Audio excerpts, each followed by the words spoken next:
Nizamabad BJP MP అభ్యర్థిగా Dharmapuri Arvind nomination దాఖలు చేశారు. ఈ కార్యక్రమంలో ఉత్తరాఖండ్ సీఎం పుష్కర్ సింగ్ పాల్గొన్నారు.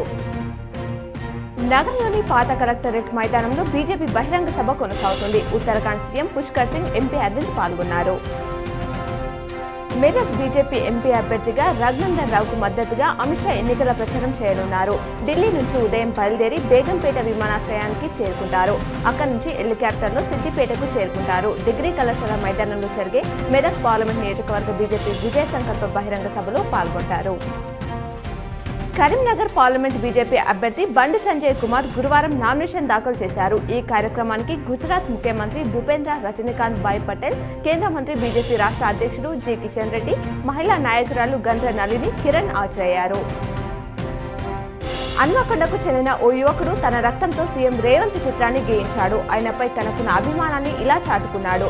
మడికొండలో బుధవారం సాయంత్రం ఏర్పాటు చేసిన కాంగ్రెస్ జనజాతర సభలో సీఎం రేవంత్ కు ఆ ఫోటోను అందజేశాడు. ఇందుకు సంబంధించిన వీడియో వైరల్ అవుతుంది.